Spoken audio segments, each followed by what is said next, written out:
Namo Buddhaya. Welcome to Buddha Dharma TV's Saturday program. I am Lisa Chu. Today, we will start with a Dharma talk by Venerable Guan Ching, a song followed by another Dharma talk by Sayale Susila. The Dharma talk by Venerable Guan Ching, who is the abbot and one of the founders of the International Buddhist Temple. He was ordained in 1999 under Venerable Zhu Lang at Miao Fa Monastery in the United States. Since then, the Venerable has traveled all over the world holding lectures in different languages to promote the Dharma. We are grateful to the Venerable for sharing with us the Dharma topic titled, Who Am I?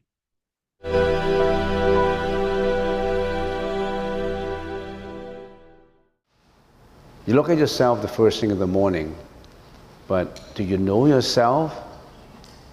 Your SELF self. Who am I? Who are you? Why did we get born into this world? Where did we come from?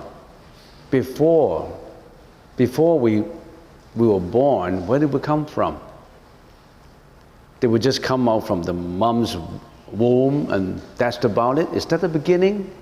Is that the beginning of our life when we came out in the hospital from the mother's body and then we carry on life and finally after maybe 100 years, if you live up to 100 years old, that could be the same place where we end our life, in the hospital. We get buried. 8 feet, ocean view. Do you know what ocean view is? Well, visit ocean view and you know where you would go when you died, when we died. And we have a whole story between the time we get up from the mom's room and the time when we were underground, ocean view, where people spray flowers on top. And then that's the end of the story. We'll live from day one to the day when we end. And in between, we've gone through a lot. Different people gone through different environments, different circumstances. In my mind, I always think that when I meditate, I always imagine that everybody has a script in life. You wrote your script, you carry all your actions in the script. In other words, you are the script writer of your own life. You are the director, you have been the director of your own life. You are the actor of your own life. And you may not know, you should also be the audience of your own life. If you are an objective, righteous audience of your own life, it would be different if you didn't have any audience. Because when you become your own audience, you will look back, did I do this right? You analyze yourself. So usually people just act, people just wrote their own script, perform it. They never contemplate on what did I do? Why did I do that? If I had to do it again, would I do it this way or that way? If you only look at that when you're on the verge of dying in the hospital, it's too late. It's too late because you're already with ocean view. You should look at it earlier in life. When you were young, when you were a teenager, but nobody told you to do so. The Buddha told you, but you never listened because you were not interested in the Buddha's teaching. Or not just the Buddha, many saints in life told you in a lot of writings, but you were not interested. You were only interested in the Epicurean pursuit of materialism. You like satisfaction of your senses. You like beautiful things, expensive things, brand names. You like luxuries. You like fame, reputation. You like people to praise you. You like eating. You like sleeping. You like partying. You like movies. And you just perform. You're not looking back at you. Isn't this the time that we should do something about this? When we come to say, who am I think the question is, I have this body and I have this mind. So my, which I always repeat, which I think for old timers in here is worth repeating, because that's how you contemplate. I am made up of my own body and my own mind. If I didn't have a body, I don't have I. If I don't have a mind, then I don't have I. So the body and the mind, a body is a whole mass of molecules that you can see. And we call it material. Material is a combination of molecules. You know that. Let's go to the biology of the body. We have an internal part of the body and the external part of the body. Our internal part of the body is being the heart, the spleen, the liver, the kidney, the lung. You know them because you have them. The fact that you have internal parts of the body, they, all by themselves, they don't work out. Because you need to interact with your surroundings, with the body. When you need to interact with the surrounding of the bodies, what do you need? When you have a company, you set up all your products. Everything is inside. You display in your showcases all this good stuff that you want to sell. Don't you need any salesman and sales lady? You need them, right? So what are your salesmen and your sales lady? Your salesmen and sales ladies in your company interact with customers instead of everything surrounding you. And what are your salesmen and sales lady? They are important, you know. They help you to bring business. And if they don't work well, you lose business. So that means in your business, this sales lady and salesman, they can make you or make your company or break your company. Don't you have to study these salesmen, which are so important? Let's study them in here. Your salesman is your eye salesman, your visual salesman. And then your ears, your sound salesman that interact with the entire environment. And then your nose, that smell. And then your tongue, that taste. And then all your internal organs. Body is just summarizing it. We cannot just go on because the skin has sensibility too. The skin has hairs into it. The hair has a sense of tactility, touch. That's the body. Everybody's body is different. Some people have a good complexion. Some people does not have a good complexion. They're different, but somehow their functions are more or less the same, unless they don't work. If the eyes don't work, the ears don't work, the nose don't work, then you're deficient in some. So that's the body.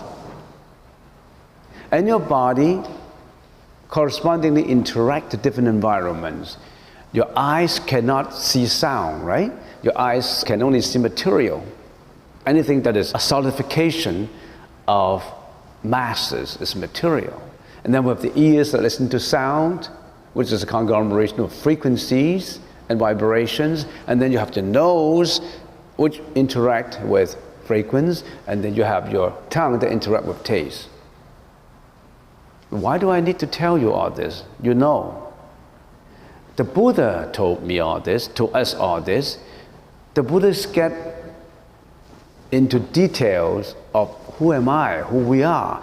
The Buddha didn't say, you believe in me, you have complete faith in me, and you'll be excused.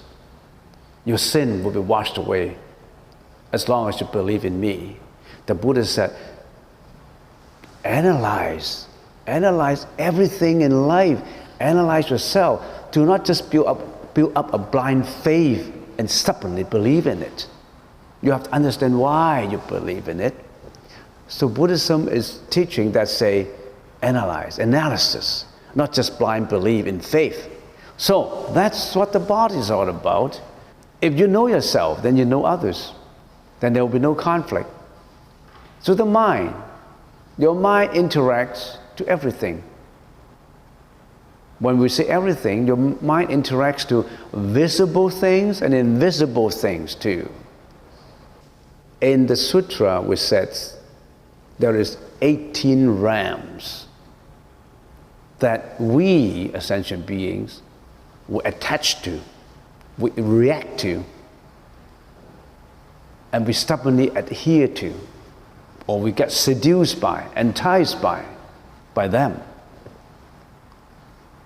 And in the process of this seduction of the environments, or in your wrongful reaction to environments,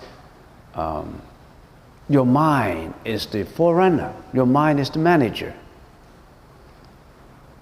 And in the very beginning of this session, when Lee talked about the managers is in here, the managers is in here. Have you been a good manager of your own mind? Have you got a good mental manager in you? If you have, how come you become mad? How come you curse? How come you lie? How come you commit all these wrongful deeds that you shouldn't have committed? How come you commit sexual misconduct? How come you kill animals for food?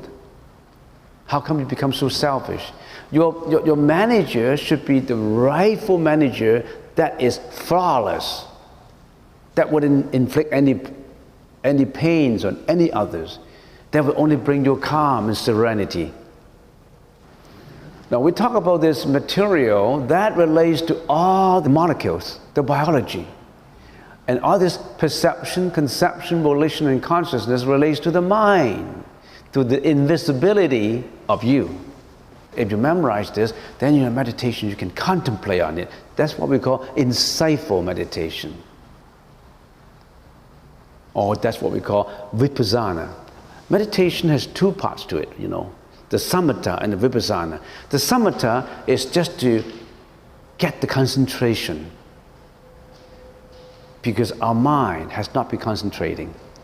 In other words, all our cells have been going all over the place, not organized. Samatha is to organize them and put it under one control. But organizing them is not enough. You need to educate them, and that's a vipassana part of it, of the meditation. So material, we've been talking about it.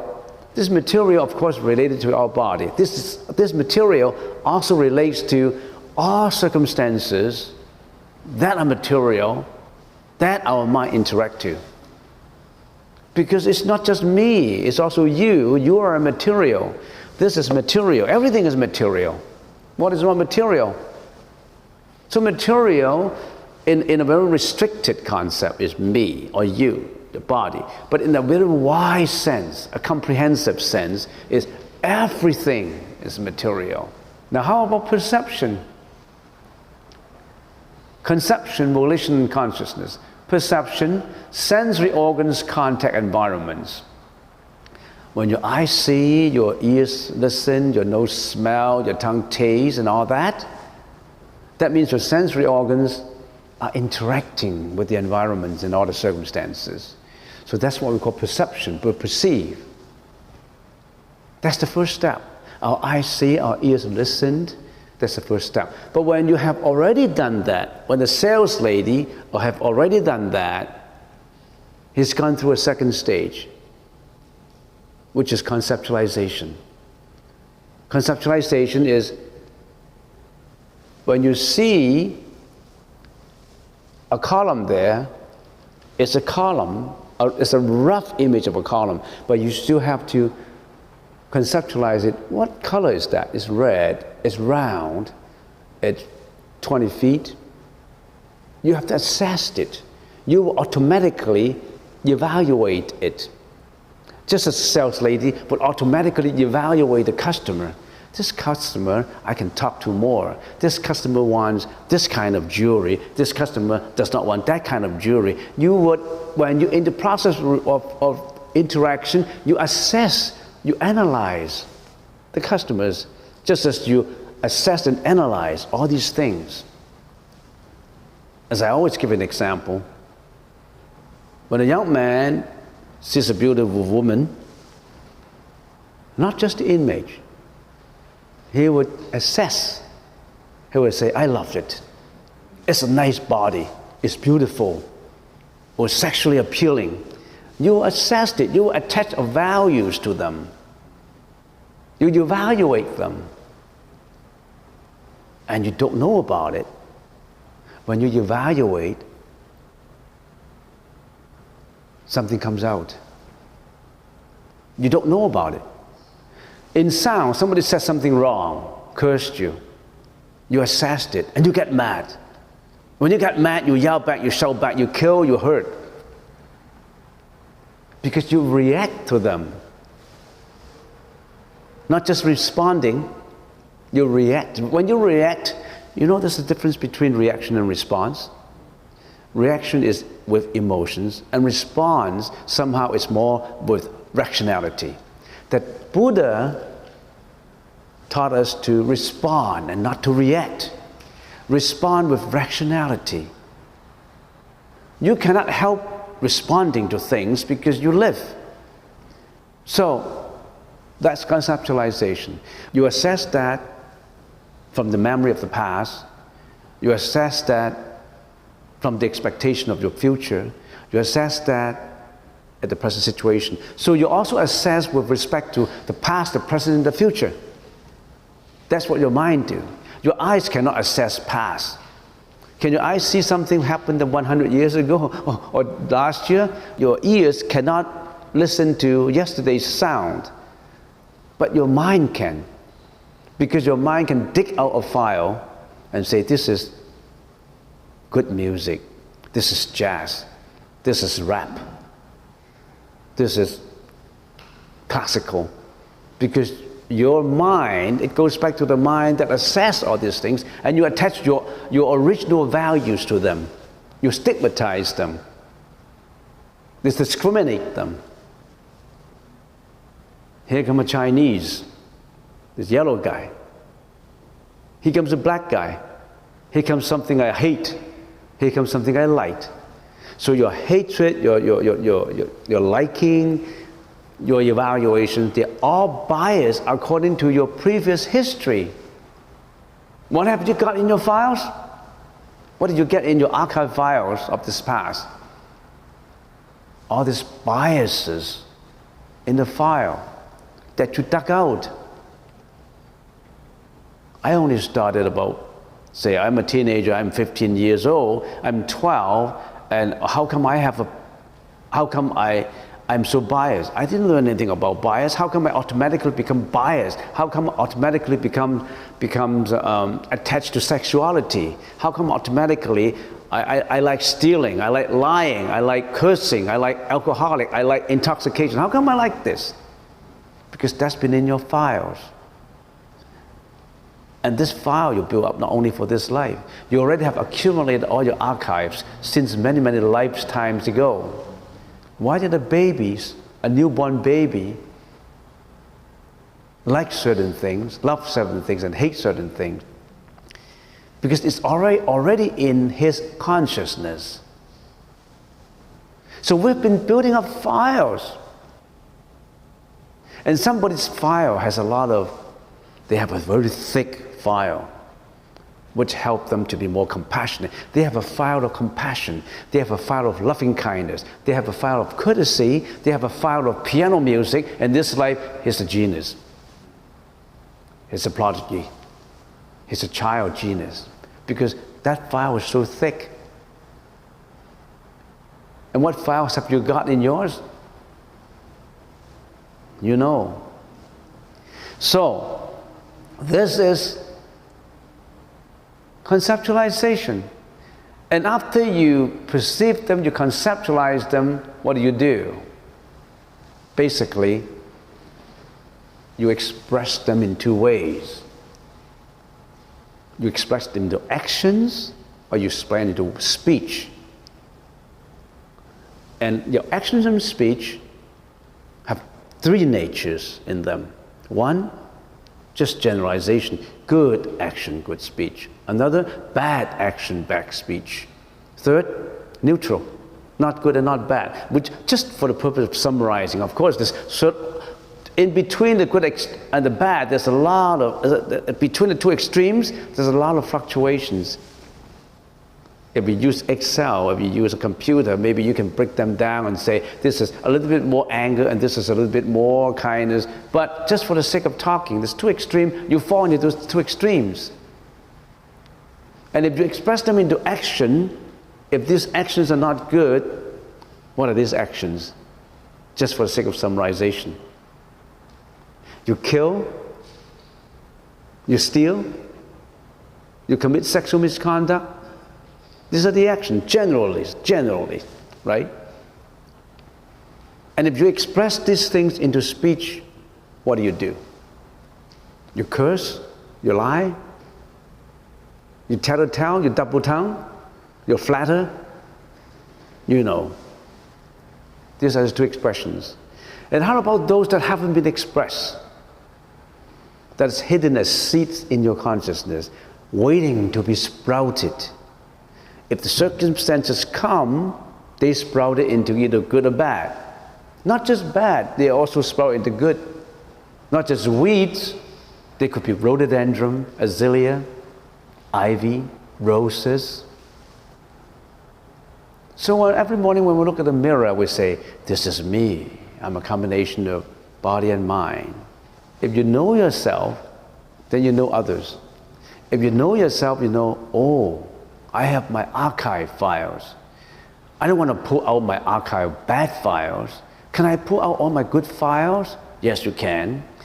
And can I build up more good files? Yes, you can. Can I get my files organized? Yes, I can. Can I build up a file of confidence? Yes, I can. You can actually build up your own files. Put away all your file of depression, your file of intoxication, your file of hatred, your file of violence. Put away all those files and just take out the good files. Buddhism, the Buddhist teaching, is to teach us how to build up these good files. Build up these files of enlightenment. Build up this file of courtesy and loving kindness. Build up this file of joy and equanimity. That's that. Nothing about prostration, flowers, burning incense. Nothing about looking for fame or reputation. Fame and reputation, even if you don't look for them, they would come. Why? There's there's nothing that forces certain acquisition. In other words, if you're not entitled to it, it won't come to you. If in your life you say, I'm poor, it's because of your files of poverty. Because you didn't do you haven't germinated, cultivated any causes that enrich your life to bring you the fortune. You haven't cultivated causes. There's cause and effect. Every file have a file folder. And that file folder is a file folder of cause and effect. It automatically has that file. I always imagine that file is a computer. That computer automatically have a program of cause and effect in it. Whatever cause you cultivate, there's certain effect coming out. Not arranged by God, not forcefully arranged by you. It's by the automatic program that works in cause and effect. If you put in this cause, you have this effect. If you haven't put in this cause, you have no effect. Isn't that scientific? If you're not interested in coming to the temple, you probably were not interested in driving to come to this temple. You probably would not be interested in listening to what's about this temple. Probably you won't be even interested in meditation. So there must be a cause for you, for your presence to be here today. Don't tell me I come for no reason whatsoever. Don't tell me that. There must be a reason. There must be a reason to make you who you are today. And that book is good, I read, by James Allen. As a man think, you are what you think, you are what you thought, you are what you have done. There's cause and effect in it. Every thought, you must be careful of it, because it gets thrown into your file. Every thought cultivated will lead to certain action, speech. And if that action, that speech, has been repeated, and it becomes habituation, it forms to your personality. When it forms to personality, that's responsible for your success and for your failure. From the first day you were a baby to the time when you were born, if you have 100 years, and maybe you have already walked many miles already, you could be in the middle of the pathway of practice, but it's never too late. The only time when it's late when you're under ocean view. For this life, you're late. You have to start another life in the next life. Even if you have a few days left, those few days are the most crucial for your next life. You can change. You can shuffle your files. Put your files of compassion in front, your files of confidence in front. So it's never too late to mend. Get to know about it. It's late when you don't care about it. It's late when you don't have a willingness to change. It does not matter when you have whether or not you have a willingness to change. Changeability is the law of the universe. Nothing is unchanged. You could be changed for the worse, you could be changed for the better. Which way you choose. Hoping to see you next time. If you don't care, then maybe I don't know. Should I see you in your next life and my next life? I don't know. Well, we must have seen each other in previous lives. Otherwise, you wouldn't have come here. Let us now listen to a Buddhist song titled Breathing In, Breathing Out.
The next Dharma talk will be presented by Sayale Susila.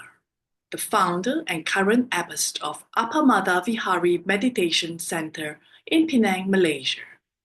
Sayadaw Susila was ordained as a Theravada Buddhist nun in the Burmese tradition at the age of 28 at the Malaysian Meditation Center in Penang, Malaysia, and to date has traveled worldwide in order to give formal lectures on Abhidharma and to teach at meditation retreats.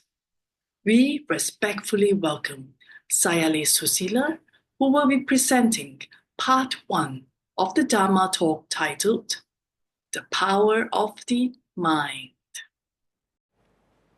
Samahanta Chakkawalesu Atra Gacchyantu Devata Sadhammang Muni Rajasa Sunantu Sakamo Khadang Dhamma Sawana Kalo Ayang Badanda Dhamma Sawana Kalo Ayang Badanda Dhamma Sawana Kalo Ayang Badanda Namo Tassa Bhagavato Arahato Samma Sambuddhassa Namo Tassa Bhagavato Arahato Samma Sambuddhassa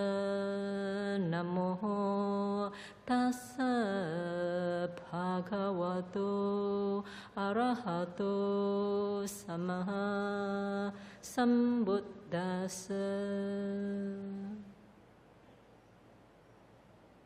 Okay, good afternoon, everybody. So today's talk, the title of the talk, you all know already, The Power of Mind. So before I start this talk, let me pose a question. And this question is posed by a deva, a deity to the Buddha. The deva asks, by what is the world led around? By what is it dragged here and there? What is the one thing that has all under its control?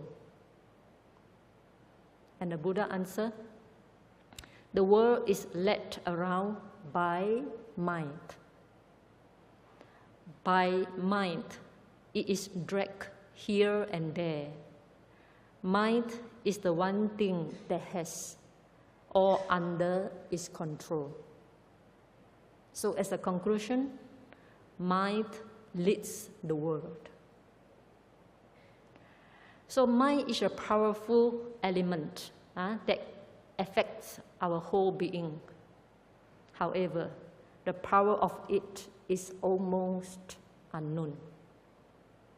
So today, I would like to reveal to you how the mind affects us, even to the whole planet of the world, to the whole world. Okay. So, when we talk about mind, we know mind can be divided into two categories. One is wholesome mind, one is unwholesome mind.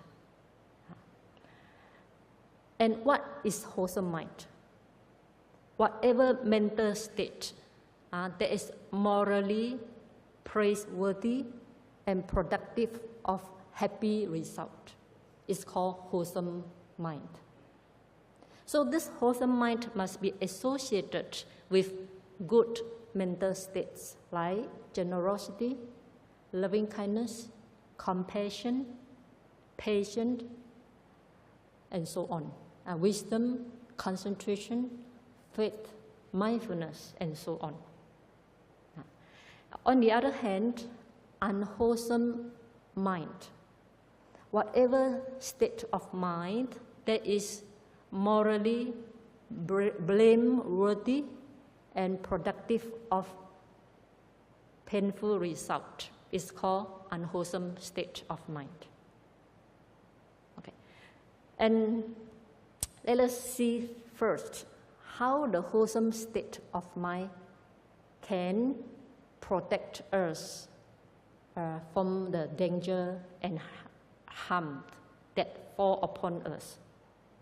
Okay. In Abhidhamma, we know every good state of mind, or whatever state of mind can produce, we call cittaja rupa, matter produced by mind. So this cittaja rupa, matter produced by mind in a group, we call kalapa, rupa kalapa. So inside that a group of elements called rupa kalapa, there is one called tejo, heat or temperature. So whatever good state of the mind can produce cittaja rupa, matter produced by mind internally. Inside that rupa, there's one called fire element or temperature. That temperature has the potency to produce new generation of temperature-born kalapa.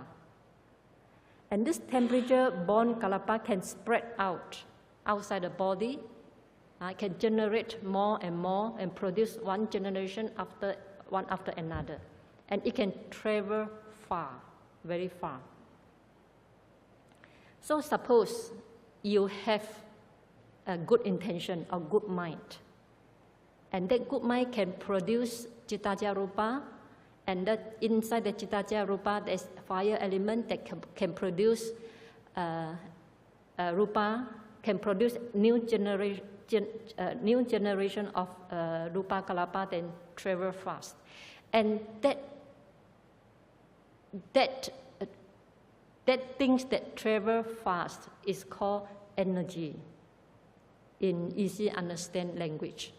We call, or in Chinese we call 磁场, or in English we may call energy, good energy, or good vibration. And that good vibration, that good energy has soothing effect on either animate things or inanimate things. Let us give an example. During Buddha's time, let us take Buddha's as an example. During Buddha's time, Devadatta has evil desire. He wants to harm Buddha and take over his position. So one day, he make an elephant, Naragiri. He intoxicated that Naragiri elephant. And when Buddha come for Bdtv on the way, and he let loose that intoxicated elephant, and that elephant rushed very fierce, rushed violently to the Buddha. At that moment, Ananda, who is the attendant of Buddha, wanted to sacrifice his life in order to protect Buddha. But Buddha said, Ananda, don't worry, no one can harm me. So on the spot, Buddha used loving kindness meditation, radiate loving kindness metta to this intoxicated elephant. May this elephant be well and happy, free from anger, and so on.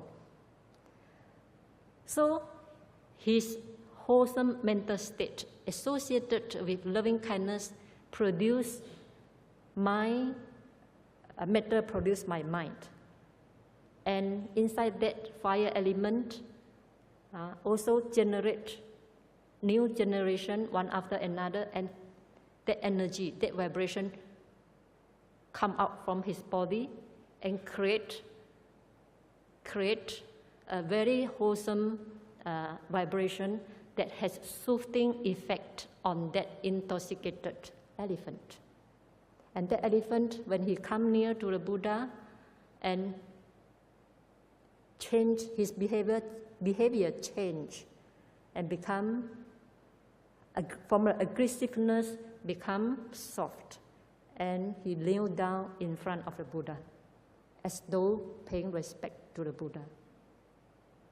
So from this incident, we come to understand the wholesome state of the mind emit very strong good vibration that has soothing effect on the aggressiveness on the other party. This first of all, we are protected simply because of the wholesome state of the mind. You don't have to use weapon to fight with the elephant. Just use the power of the mind to overcome, or in Chinese we say 化解, to overcome, to dissolve all the dangers and harm that come upon you. Or you may say that, this is Buddha's power. I don't have that power. Okay, then I will give you one of my own example. Okay, many years ago when I was in Penang, living in a forest, in the midnight, I woke up in the midnight because I feel very strong, painful sensation all over my body. Then I checked what was wrong, what was happening, and I saw many black, tiny ants all over my body and biting me. That very tiny black ants, although it's very tiny black ant, but the bite is very painful. I feel my skin become inflamed immediately. So I try to pick the ant out from my skin. However, it's too many, so I cannot do. Finally, I think the only thing I can do is to radiate metta.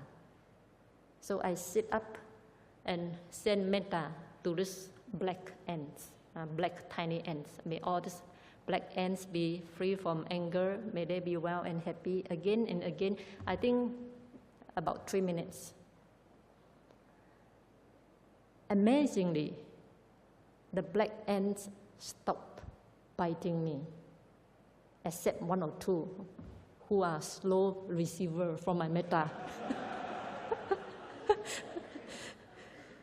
However, first time when I do not send metta, they bite me, I can feel the pain. But after radiating metta, 2 ants bite me, I cannot feel the pain at all.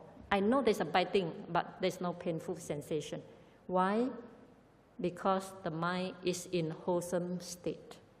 When your mind is in metta, in wholesome state, you cannot feel any pain that inflict upon you. So from this experience, I learned a lot of lessons from this experience. First, metta can dissolve all the dangers. Secondly, when your mind is in wholesome state, you cannot feel any painful sensation. No wonder why Bodhisattva, when he practiced his bodhisattvahood in order to perfect his parami, sometimes his hand, limbs was chopped off. Before I have this experience, I always wonder why Bodhisattva cannot feel the pain. Limbs was chopped off by other people. Ear was chopped off. How can't he cannot feel the pain? I cannot understand why. Until my own experience, being bitten by the black ant and no painful sensation at all. Then I start to understand why Bodhisattva cannot feel the pain. This is the power of the mind. When you have the mental wholesomeness, that mental wholesomeness has such a power that you can't feel the pain. It's very amazing. Okay. And the third story I want to share with you, another power of the mind, is Sakka's story. Sakka, the king of the gods. One day, a yakka, a deformed yakka, appeared in the Tawatingsa and he sat on the seat of Sakka.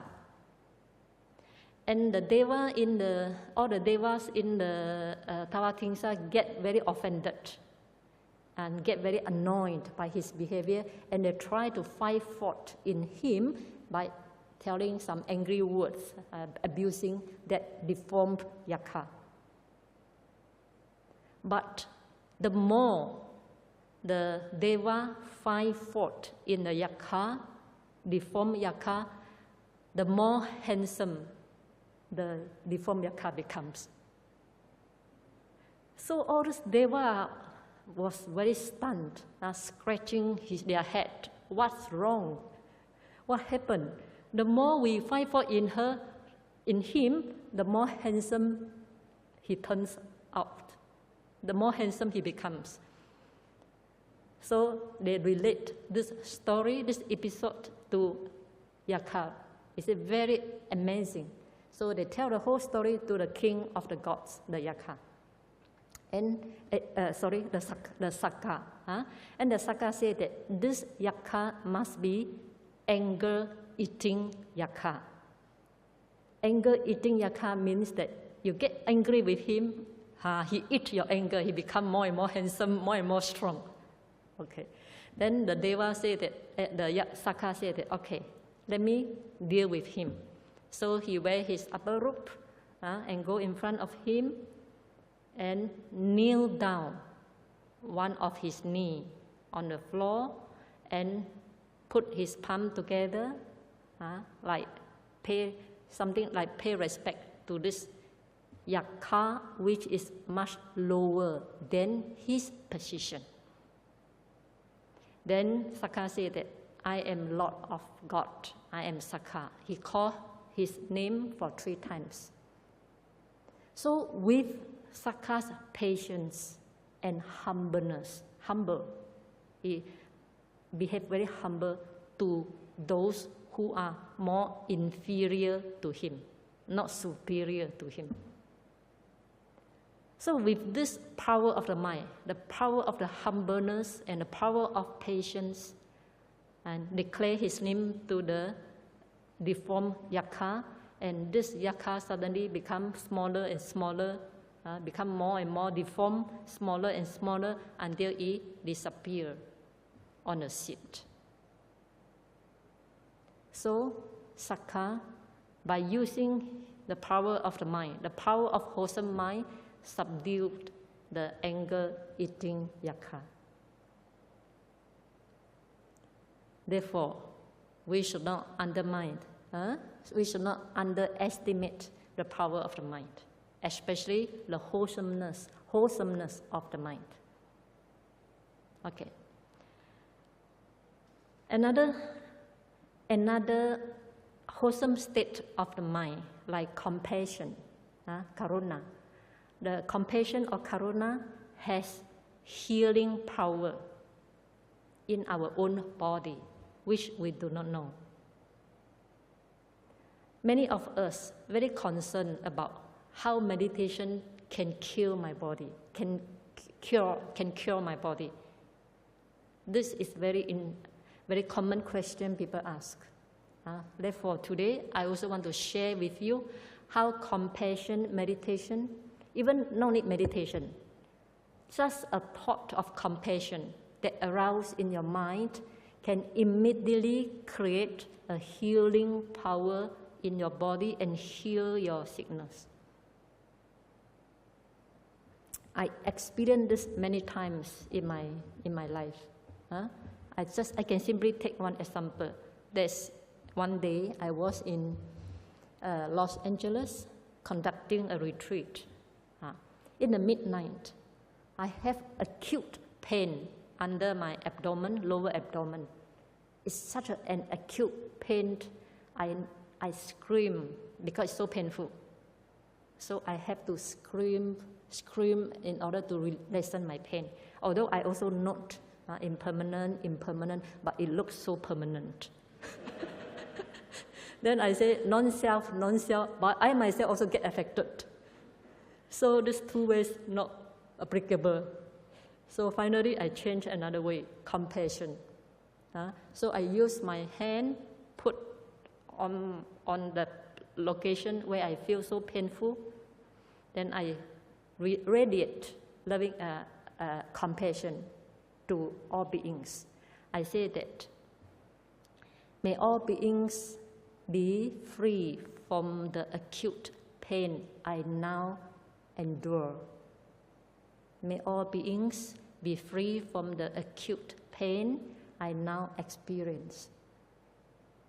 So after, I think, few minutes, I fell asleep with acute pain. No one can feel sleep with such painful sensation, but I fell asleep until tomorrow morning I get up. When I get up, there's only little bit sensation on my abdomen, no more painful sensation. And I tried this method for many, many instances. My headache, my abdomen pain, and many times that any sickness that occur in my body, which I cannot cure by contemplating anicca, dukkha, anatta, but I can heal it through compassion meditation. Just arouse the thought of compassion. Then this compassion immediately creates a healing power in the body. I hope the doctor won't get offended by me. Otherwise, no one to go and see doctor already.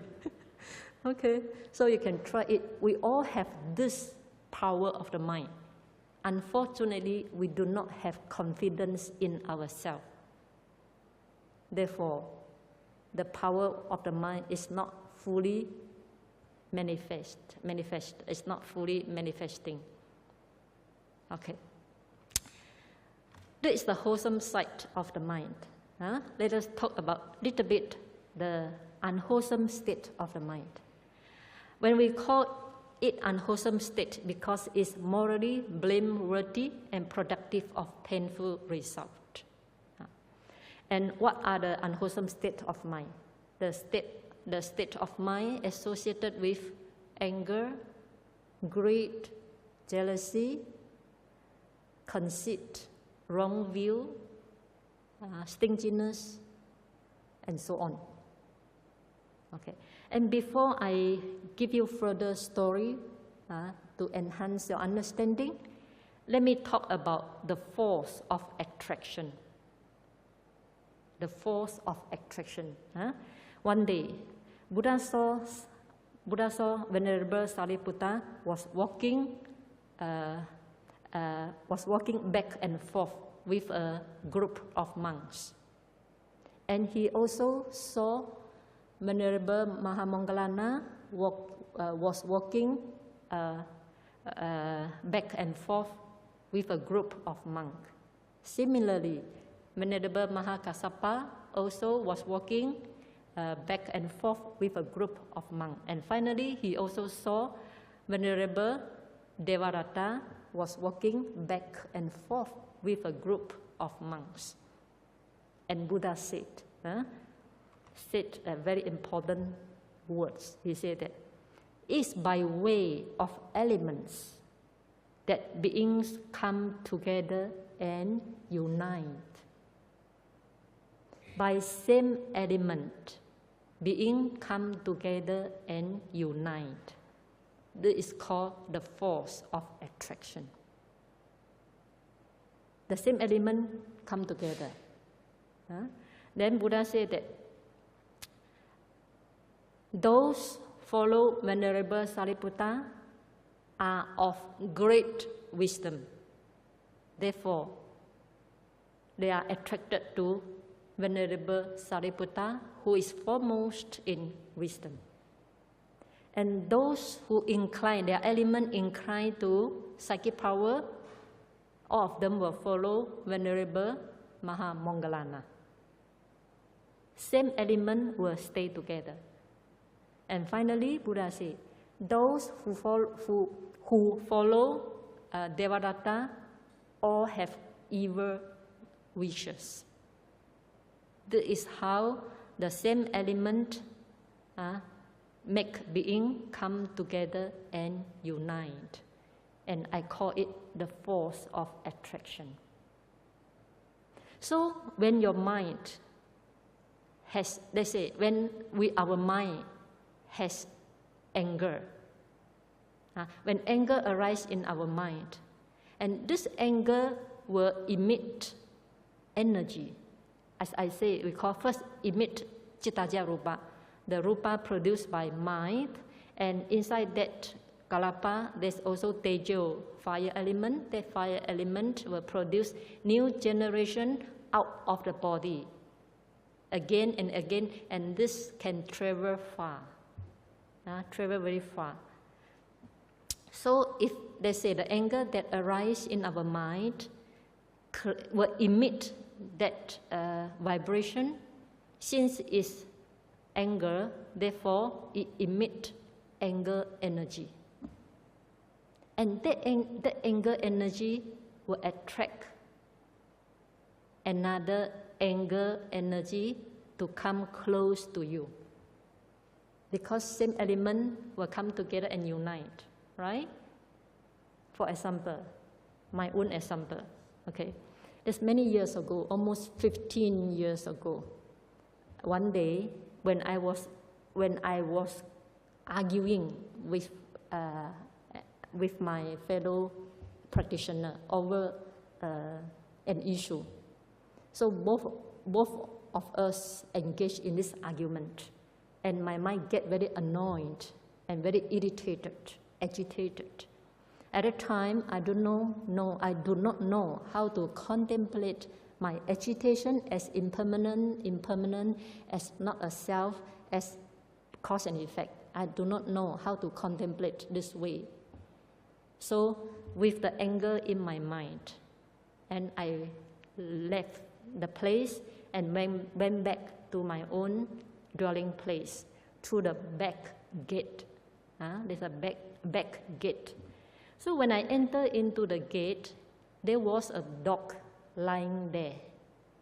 So the moment I enter into the gate, and the dog suddenly rushed to me and attacked me. And I fell down immediately. At that moment, I never understand why this dog attacked me. This dog was there many days already, even months. Why today he attacked me? At the time, I don't understand my mind, and I don't understand how the power of mind works. Only a few years later, when I recall this episode, I start to understand why the dog attacked me. I think now you know the answer already, right? Why the dog attacked me? Why? Because of my anger. Because my angry mind emits violent energy that provoke his violence. Otherwise, especially animals are more sensitive than the human. So the energy that emitted, the anger that emit the violent energy that provoke his violence as well. So this dog thought I want to attack him because I come with anger. So he has to protect himself. Therefore, he attacked me first. I fell down and the dog ran away, of course. But from this, I start to understand the force of attraction. So if you want to attract the good energy, or the wholesome energy, loving kindness energy,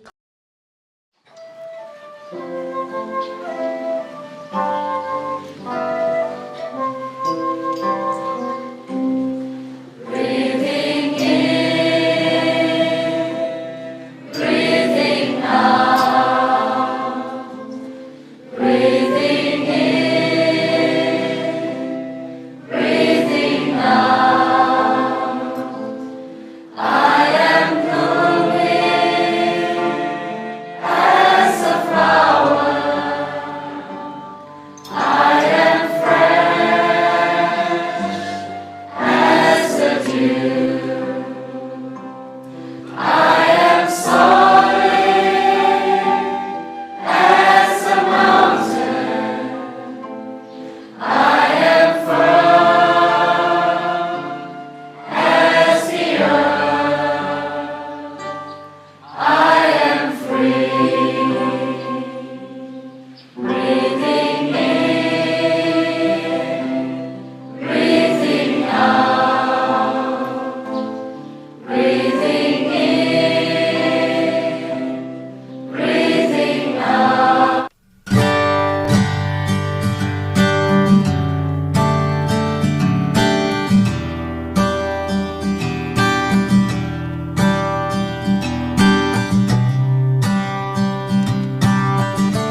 concludes today's program. If you have any questions about the contents of our broadcast, please feel free to reach out to us at info@buddhadharmatv.com. Our dedicated team remains committed to sharing the profound teachings of the Buddha, helping you walk the path of wisdom and enlightenment. Thank you for joining us. We look forward to seeing you again tomorrow at the same time. Namo Buddhaya.